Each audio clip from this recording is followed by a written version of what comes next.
얼마 전에 저희 첫째 아들과 집에서 대화를 하다가 이제 곧 크리스마스가 다가오잖아요. 그래서 크리스마스 선물에 대한 이야기를 하게 되었습니다. 제가 먼저 물어봤죠.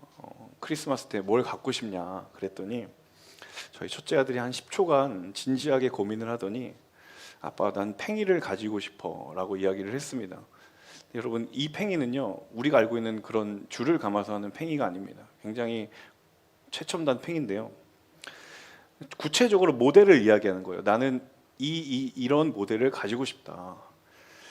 제가 한 번도 들어보지 못한 이름이었어요. 왜냐하면 저도 아이들과 놀기 때문에 그 아이들 장난감을 웬만큼 알고 있다고 생각했는데 전혀 들어보지 못한 모델을 이야기하는 거예요. 그래서 얘가 과연 이걸 어떻게 알게 됐을까 궁금해서 한번 물었습니다. 민준아, 너는 이 팽이가 있다는 사실을 어떻게 알았니? 이렇게 물었더니 한 10초 정도 이 아이가 고민을 하다가 이렇게 이야기를 하더군요. 아빠, 유튜브 보면 다 나와. 그러니까 자주는 아니지만 가끔 저희 아들에게 유튜브를 보여주는데요. 여러분, 유튜브 키즈가 있는 거 아시나요? 네, 아이들 전용 유튜브가 따로 있습니다. 그 유튜브 키즈를 보여주는데요, 요즘 저희 아들이 즐겨보는 콘텐츠가 바로 이겁니다. 이 영상의 내용은 간단합니다. 어떤 굉장히 그 에너제틱한 그런 진행자가 나와서 신상 장난감을 딱 가지고 와서 자, 여러분 한번 뜯어보겠습니다 하면서 막 뜯고요, 재밌게 놀아요. 네. 그냥 포장을 뜯고 그 장난감 가지고 노는 영상이 굉장히 많습니다. 제가 그 순간 깨닫게 되었습니다. 아들이 이런 영상을 평소에 두루두루 섭렵하면서 자기가 가질 것을 리스트를 짜고 있었구나. 새로운 장난감에 대한 정보가 저기서 오는구나라는 걸 제가 깨달았습니다. 여러분도 이런 언박싱 영상이라고 그러죠. 네, 언박싱 영상 한 번쯤 보신 적이 있을 거라고 생각이 들어요. 저도 제가 관심 있는 물건들에 대한 언박싱 영상을 자주는 아닌데 가끔 보는데요, 문득 이런 질문을 해보게 됐습니다. 사람들이 왜 언박싱 영상에 관심을 가질까? 이걸 왜 보는 걸까라는 생각을 한번 해보게 되었어요. 많은 이유들이 물론 있겠지만 두 가지 이유 정도 때문이 아닐까 생각이 들어요. 첫 번째는 그 영상에 내가 가지고 싶은 게 나오니까. 내가 지금은 가지지 못하지만 그 포장을 뜯는 영상을 보면서 그 포장을 뜯는 사람이 순간적으로 내가 되는 대리 만족감이 있는 것이죠.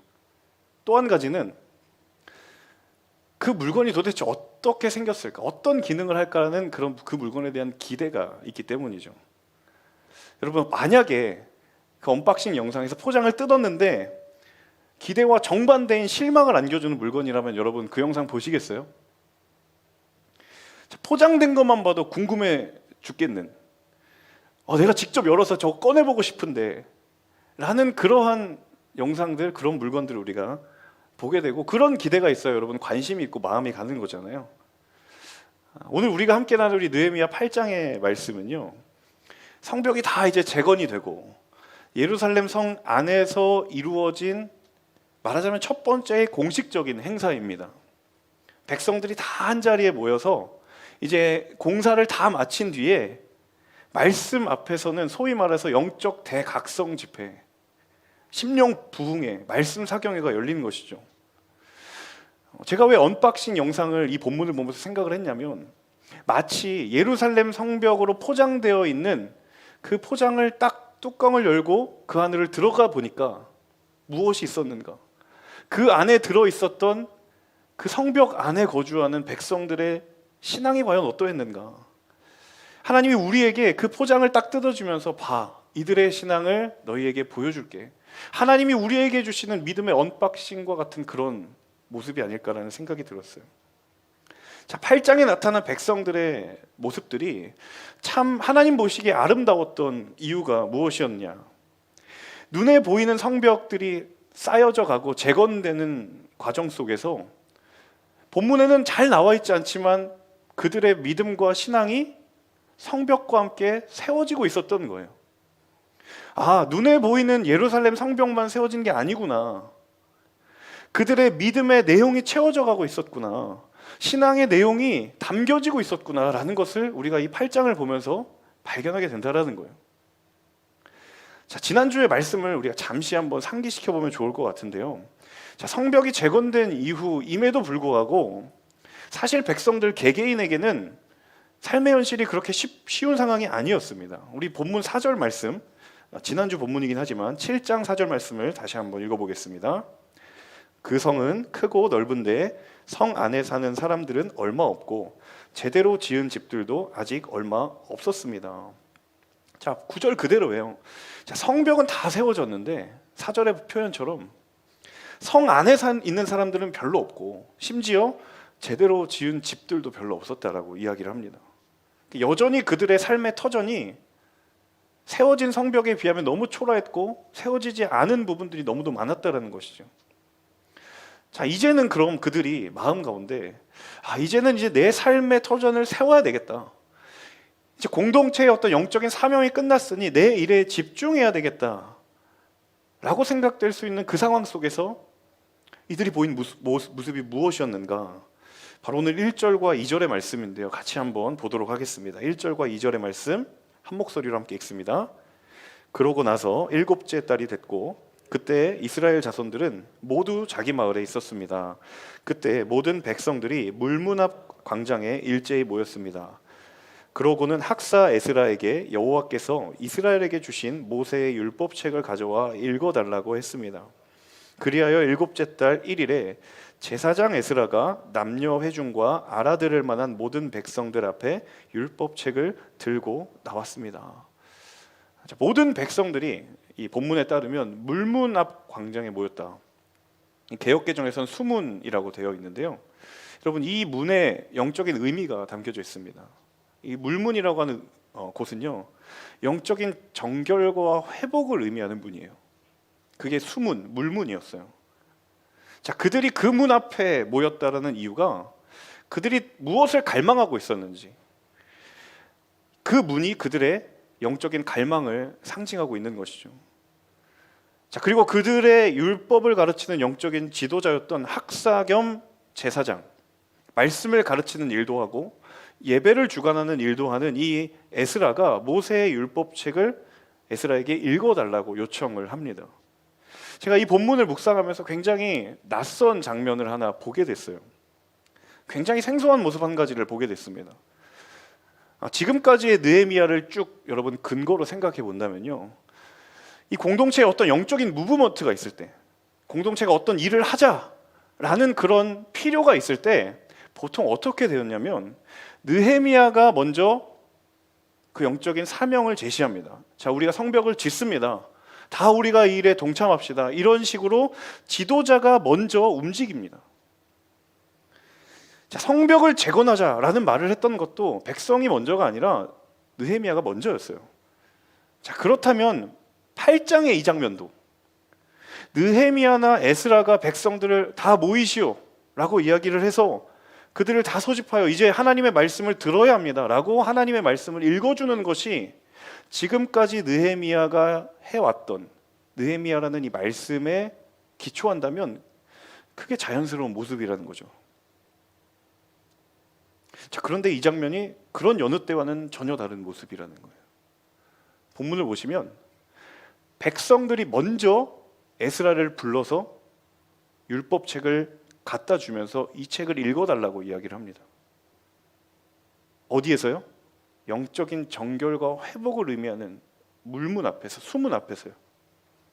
그들이 먼저 에스라에게 모세의 율법책을 가져와서 읽어달라고 요청을 했다라는 거예요. 지금까지 느헤미야가 영적인 메시지를 던지고 비전을 제시하고 백성들이 따라갔던 형국이었다면 이제는 백성들이 지도자에게 요청을 해서 우리에게 영적인 갈망을 채워달라고 요청하는 새로운 모습이 그들 가운데 있다라는 거예요. 그들이 영적인 회복을 자발적으로 갈망했다라는 거예요. 영적인 회복을 자발적으로 갈망했다라는 거예요.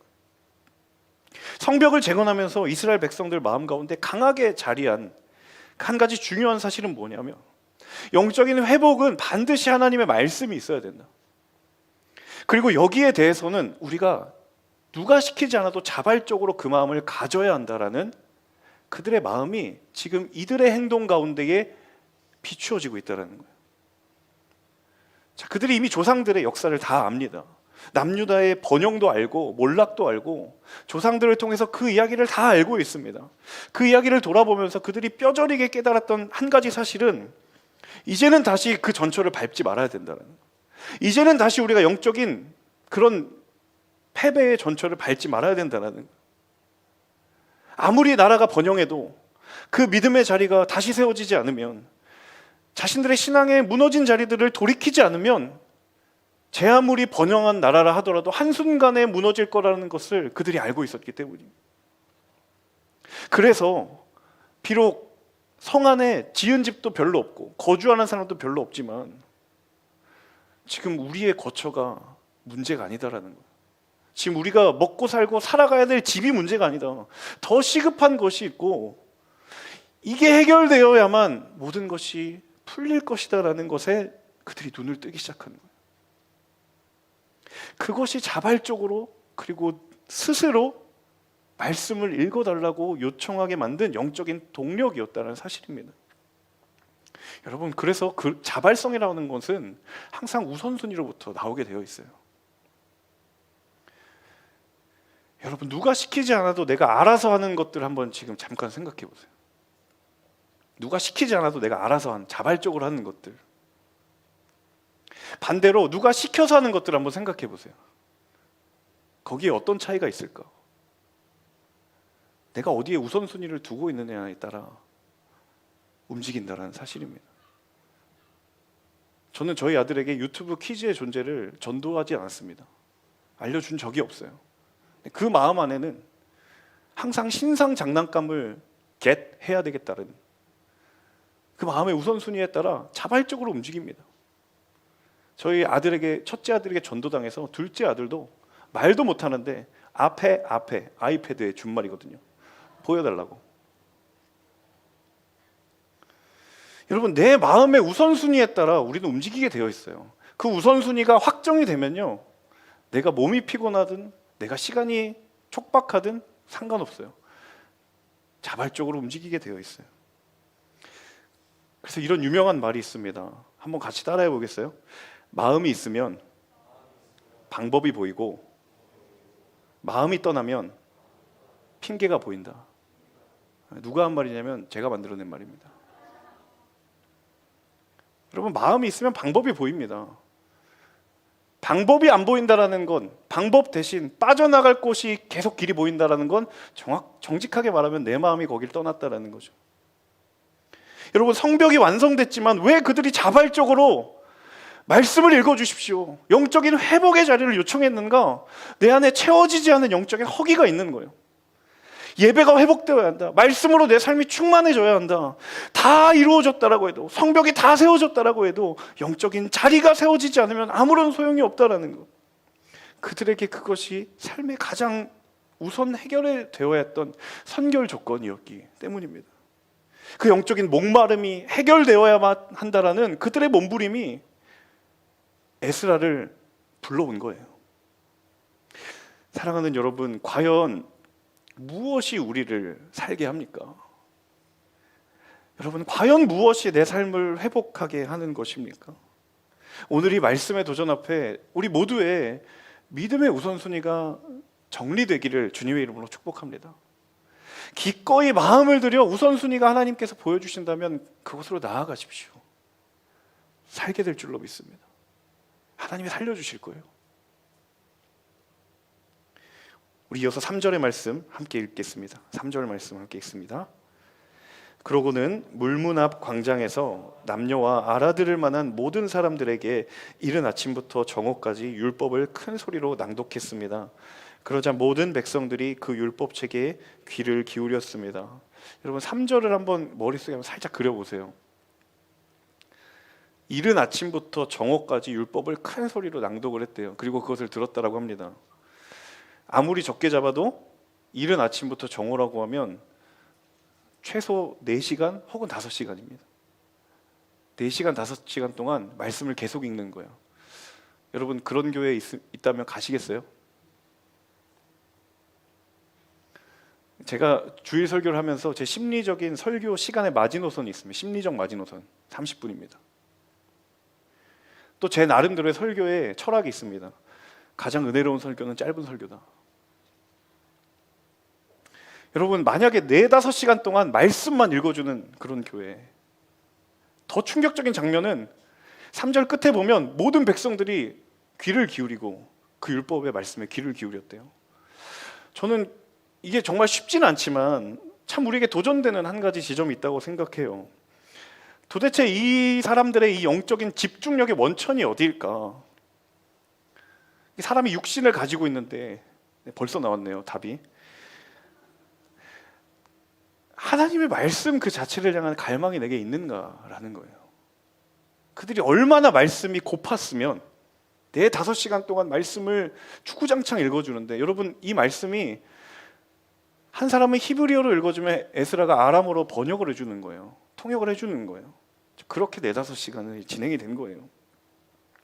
하나님의 말씀 자체에 대한 갈망이 그들에게 나에게 있는가? 이 질문 앞에 그들이 반응했기 때문인 줄로 믿습니다. 여러분, 가공하지 않은 원액 그대로의 하나님의 말씀을 대해 본 적 있으세요? 그것 갈망해 본 적 있으세요? 우리 시대가 스마트폰과 태블릿 PC가 워낙 발달하기 때문에 신앙생활에도 많은 변화가 있습니다. 이제 마음만 먹으면 성경책 안 들고 다녀도 됩니다. 휴대폰 하나 있고 이 태블릿 PC 하나 있으면 성경을 접할 수 있습니다. 저는 편의를 위하여서 그럴 수 있다고 생각합니다. 그런데 문제는 그 편의가 신앙의 중심과 본질의 자리를 대신할 위험성도 언제나 있다는 사실이에요. 성경책을 들고 다니지 않으므로 벌어지지 말아야 할 삶에서 말씀이 멀어지는 일이 일어난다면 저는 성경책을 가지고 다녀야 된다고 생각합니다. 설교자도 예외가 아닙니다. 이 시대의 설교자에게도 굉장한 유혹과 도전이 많습니다. 이제 코로나 상황이 터지면서 유튜브에만 들어가면 이제 교회의 소속을 뛰어넘어서 어느 교회에 어떤 설교이든 다 들을 수 있습니다. 유튜브에 들어가면 재미있는 설교, 짧은 설교, 흥미로운 신앙 콘텐츠 굉장히 무궁무진합니다. 그러다 보니 누가 저에게 그렇게 말하진 않았지만 설교하는 사람들마다 어떤 유혹과 도전이 있냐면 웃겨야 한다. 어떻게든 관심과 흥미를 끌어야 한다. 내가 오늘 은혜는 못 줘도 웃기고 내려와야 된다. 설교 중에 재미있는 예화는 하나 있어야 된다. 여러분, 제 설교를 거의 2년 넘게 들으신 분 아시겠지만 갑자기 제가 도입부에 자꾸 예화를 하는 이유는 여기에 있습니다. 제가 아들 이야기 자주 하잖아요. 사실 아들 이야기 하고 싶지 않은데 적용될 만한 지점이 있으니까 이야기를 하는 거예요. 그런데 설교가 끝나면 지체들이 말씀은 기억 안 나고 아들 이야기 재밌었다고. 아들이 그렇게 팽이를 좋아해요? 몰랐어요, 목사님. 제가 들려주고 싶었던 이야기는 아들 이야기가 아니고 그걸 통해서 하고 싶었던 이야기가 있는데 예화만 남는 거예요. 여러분, 성경 자체를 읽어본 적이 여러분 과연 언제이십니까? 이 책을 피고요, 성경 자체를 읽어본 적이 언제세요? 목사의 설교도 말고요, 신앙의 서적을 통해서 성경이 가공되어서 나온 그런 거 말고요, 여러분이 정말 말씀 자체를 읽어본 적이 과연 언제이십니까? 여러분, 제가 일전에도 한번 이야기 드렸지만 신학대학원 입시를 준비하면서 마지막 한 달에 제가 하루에 1독을 했습니다. 사실 이 말을 꺼내는 것도 제가 걱정 아닌 걱정이 돼요. 이게 또 예화로 남아서 와, 목사님 대단하다. 어떻게 하루 1독을 하시지? 나가면서 그것만 남을까 봐 제가 이 얘기 안 하려고 그랬는데 정말 말씀 그 자체에 대한 사모함, 때로는 어려운 말씀이 나와도 꾸역꾸역 읽어가면서 도대체 이 말씀에서 하나님 무엇을 말씀하려고 하실까? 갓피플이 제공하는 신앙 콘텐츠 말고요, 내가 정말 말씀을 펴서 하나님이 직접적으로 우리에게 계시하시고 말씀하시는 그 말씀을 여러분은 과연 언제 들어보셨습니까? 그들이 여러분 왜 율법책을 가져와서 읽어달라고 했을까요? 상상만 해도 지루하지 않으세요? 그 긴 시간 가운데 그들이 왜 영적인 집중력을 가지고 말씀에 귀 기울였을까? 목이 마른 거예요. 타버릴 것 같은 거예요. 이 말씀이 채워지지 않으면 살 수가 없는 그 절박함이 있기 때문에 그들이 먼저 에스라에게를 부른 거예요. 하나님의 말씀 한 절이 그리운 거예요. 빼앗겨 보니까 그리운 거예요. 포로로 끌려가 보니까 하나님의 은혜가 얼마나 귀한지 알게 된 거예요. 메마른 경험을 해보니까 느껴진 거예요. 그러니까 4시간이고 5시간이고도 좋으니 우리에게 말씀을 읽어주십시오. 말씀을 들려주십시오. 우리가 듣겠습니다. 그들이 얼마나 영적으로 목이 말라 있었는지 여러분 5절 6절에 그들의 반응을 한번 보겠습니다. 5절 6절 같이 한번 읽어보겠습니다. 에스라가 백성들 위에 서서 그들이 보는 앞에서 그 책을 펼쳤습니다. 그가 책을 펴자 백성들이 다 일어났습니다. 에스라가 위대하신 하나님 여호와를 찬양하자 온 백성이 손을 들고 아멘 아멘 하고 대답하며 얼굴을 땅에 대고 납작 엎드려 여호와께 경배했습니다. 여러분 이들이 취한 액션 한번 상상해 보세요. 말씀이 선포되자 다 일어나서 얼굴을 땅에 대고 엎드려서 경배하고 자신의 신체로 할 수 있는 모든 표현을 다 하는 거예요. 그보다 더 할 수 있었다면 아마 더 했을 거예요. 여러분 우리 안에 있는 영적인 목마름을 해결할 수 있는 중요한 방법 한 가지가 있습니다. 이 천기 누설입니다. 여러분 잘 들으세요. 제가 고안해낸 건데 이 음식의 원리와도 같습니다. 무엇이냐면 같이 따라해 보겠습니다. 간식을 줄이면 밥에 집중한다. 다시 한번요. 간식을 줄이면 밥에 집중한다. 이 가운데 혹시 자녀 키워보신 분으로 추정되는 분들 계십니다. 이 진리 알고 계실 거예요. 저희 집 2 아들은요 정확하게 자기가 배고픈 시간에 끼니를 먹어요. 아침 8시, 점심은 12시, 저녁은 6시. 정확합니다. 배꼽에 시계를 달아놓은 것 같은 느낌이 가끔 들어요. 그런데 그 시간 직전에 아이스크림을 먹거나 과자를 딱 먹으면요 반드시 그 끼니는 건너뜁니다. 간식은 건너뛰어도 되지만 끼니는 건너뛰면 안 되거든요. 여러분 영적인 원리도 이와 마찬가지입니다. 왜 말씀을 갈망할 수밖에 없는가? 어떻게 하면 말씀에 대한 갈망을 우리가 회복할 수 있는가? 여러분 영적인 간식을 줄여야 됩니다.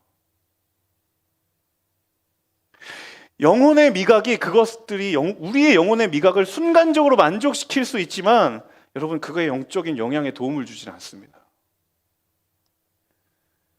그걸 줄이면요 진짜 영양가 있는 영적인 밥에 집중하게 되어 있습니다. 간식 즐기시는 분들 오늘 이 말씀 앞에 영적인 간식들을 다 끊어주세요. 여러분 오늘 집에 가셔서 이 말씀을 한번 읽어보세요. 몰라도 좋으니까 읽어보세요. 여러분 말이 어렵다고요? 오늘의 교회가 그래서 준비했지 않습니까? 무슨 성경?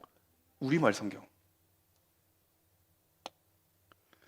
여러분 우리의 말씀에 비추어서 스스로에게 한번 물어봅시다. 나는 얼마나 하나님 그 말씀 자체에 목이 말라 있는가?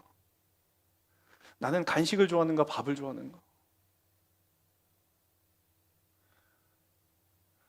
유명한 목사님의 설교 커트해서 편집된 영상 보면서 그렇지 그런 은혜를 받고 있는가? 아니면 내가 직접 하나님의 말씀을 펴서 그 목사님에게도 말씀하신 그 말씀 나에게도 말씀하여 주시옵소서. 여러분 그럴 마음이 회복돼야 돼요. 그 결단이 그 삶이 회복돼야 돼요. 하나님의 말씀 자체에 집중해 보세요. 다른 것 덧붙이지 마시고요. 성경을 펼쳐서 읽어보세요. 지하수를 캐내기 위해서 인부가 끊임없이 땅을 파고 들어가서 결국에는 지하수, 그 생수가 콸콸콸 쏟아 터지는 것처럼 그 말씀의 강수를 여러분이 경험하게 되는 순간 여러분 간식을 마음에 두지 않습니다. 말씀의 샘이 터지는 여러분의 삶이 될 수 있기를 주님의 이름으로 축복합니다. 우리 마지막 9절의 말씀 같이 한번 읽겠습니다. 9절의 말씀 함께 읽습니다. 온 백성들이 율법의 말씀을 듣고 울었습니다. 그러자 총독 느헤미야와 제사장이자 학사인 에스라와 백성들을 가르치던 레위 사람들이 모든 백성들에게 말했습니다. 이날은 우리 하나님 여호와의 거룩한 날이니 슬퍼하거나 울지 말라. 자, 율법이 선포됐을 때 그들의 감정적 반응이 울며 반응하는 것이었어요. 느헤미야가 그 모습을 보고 에스라와 함께 슬퍼하거나 울지 말라라고 이야기를 합니다. 본문에 왜 그들이 울었는지에 대한 이유가 언급이 되어 있지 않아요. 추측을 해본다면 아마도 이 울음은 말씀을 들으면서 통회하는, 자신이 깨어지는 그 상황 가운데의 회개의 눈물의 의미가 아니었을까 생각이 들어요. 자, 그런데 제가 본문을 묵상하면서 굉장히 발견한 참 놀라운 사실 중에 하나가 무엇이냐면, 이 느헤미야와 에스라가 울고 있는 백성들을 향해서 슬퍼하거나 울지 말라라고 말하는 것이 결론이 아니었다라는 거예요. 성경은요, 슬픔에 대한 이유에 대해서는 언급되어 있지 않지만 기쁨의 이유에 대해서는 언급하고 있습니다. 9절에 그냥 에스라와 느헤미야가 기뻐하라 울지 말라라고 한 것이 아니라 그 앞에 뭐라고 되어 있냐면, 이 날은 우리 하나님 여호와의 거룩한 날이니. 성경은 의도적으로 기뻐해야 하고 울지 말아야 될 이유에서 말하고 있는 반면에 그들의 부정적인 슬픔의 감정의 근원에 대해서는 숨기고 있어요. 말씀은 슬픔에 대한 이유를 감추고 있고 기쁨에 대한 이유를 드러내고 있다는 것이죠. 여러분, 슬픔을 이길 수 있는 힘은 기쁨을 선명하게 하면 됩니다. 기쁨을 선명하게. 어떻게 하면 기쁨을 선명하게 하는가? 기쁨의 이유를 선명하게 하는 거예요. 저는 영적인 상상력이 맞다고 확신하는 것은 9절에 왜 굳이 느헤미야와 에스라가 오늘은 여호와의 날이니 기뻐하고 슬퍼하거나 울지 말라라고 이야기했을까? 성경은 기쁨의 이유는 선명해지되 슬픔의 이유가 덮여지도록, 슬픔의 반대편에 존재하는 기쁨을 선명하게 하는 것이 하나님이 우리에게 주신 기쁨의 뿌리를 찾아가는 길이라는 사실이에요. 여러분, 이 순간에도 부정적인 감정과 때로는 우울감과 슬픔과 여러 우리가 벗어나고 싶은 감정들 안에 쌓여 있습니까? 혹은 그것이 우리의 감정을 지배하고 있습니까? 여러분, 그 감정의 반대편에 있는 기쁨의 이유들을 찾고 선명하게 해보십시오. 거기에 집중해 보세요. 기쁨의 이유를 분명하게 하시고 감사의 이유를 선명하게 하시기를 소망합니다. 그때 우리의 삶에 실제하는 슬픔을 뛰어넘어서 부정적인 감정을 부정하고 외면하라는 것이 아니라 그것을 뛰어넘어서 위로부터 우리에게 그것을 덮고도 남을 힘을 주께서 우리에게 주실 줄로 믿습니다. 여러분, 눈에 보이는 성벽이 재건되고 성벽의 문을 열고 그들의 믿음의 내용을 딱 열었을 때, 믿음의 언박싱을 했을 때, 여러분, 그 안은 빈집이 아니었어요. 눈에 보이는 집들은 별로 없었고 거주하는 사람들도 없었지만 보이지 않지만 실제하는 그들의 믿음은 꽉 차 있었습니다. 그들의 믿음이 견고했고 그들의 신앙은 하나님 보시기에 아름다웠고 하나님으로 타는 목마름으로 어쩔 줄을 몰라 했던 들끓는 용광로와 같은 그런 기름 부으심이 있었고 그런 갈망이 있었습니다. 여러분, 저는 우리 모두에게 도전합니다. 여러분의 믿음이라고 하는 상자를 열었을 때, 언박싱 했을 때 과연 거기엔 무엇이 담겨 있습니까? 여러분, 하나님께서 오늘 이 시간 여러분의 마음 가운데 찾아오셔서 우리의 믿음과 우리의 신앙의 포장지를 뜯었을 때 하나님은 과연 무엇을 보실까? 여러분, 그 상자를 열었을 때 하나님께 보여질 만한 아름다운 것들로 충만하기를 주님의 이름으로 축복합니다. 세상을 향하여 하나님 귀하게 하나님 보여질 만한 것들로 가득 차 있기를 주님의 이름으로 소망합니다. 그리고 아까 이미지 보셨잖아요. 우리나라에 한 개밖에 없는 거예요. 하나님, 이 세상에 이 믿음 저밖에 없는 거예요 라고 말할 수 있는 한정판이에요, 영적인 리미티드 에디션이에요 라고 말할 수 있는, 하나님 보시기에 아름다운 것들만 담겨져서 하나님께 영광이 되고 그리고 우리의 삶에는 그 충만한 은혜로 채워짐으로 하나님과 함께 동행하며 기쁘게 힘있게 걸어갈 수 있는, 함께 예배하는 모든 예배자들의 삶이 되실 수 있기를 주님의 이름으로 간절히 축복합니다. 제가 이 설교를 끝에 마무리하면서 이 찬양이 떠올랐어요. 아마 모르실 수 있는 분들도 계시겠지만 가사가 너무 제 마음을 울리는 거예요. 하나님, 아무리 은혜로 날 보듬어 주시고 사랑으로 아무리 품어 주셔도 하나님, 우리 너무도 연약해서 우리 마음 한 자락도 지키지 못하는 이 모습 너무 부끄럽습니다. 하나님 지금 나에게 오셔서 내 믿음이라는 상자의 뚜껑을 열었을 때 저 보여드릴 거 없어요. 그때 주께서 찾아오셔서 주의 자녀라고, 너 끝까지 걸어가라고, 내가 동행하니 내게 주어진 오늘을 내가 걸을 수 있는 힘을 얻는다라는 이 고백이 정말 이 알 수 없는, 예측치 못하는 시대를 살아가는 우리의 고백이 되어야 하지 않을까. 여러분 함께 이 찬양 부르시면서 하나님 우리에게 그런 믿음, 다시 한번 그런 하나님을 향해 우리의 믿음의 신뢰를 드립니다. 이렇게 찬양하고 주신 말씀 붙들고 함께 기도하겠습니다.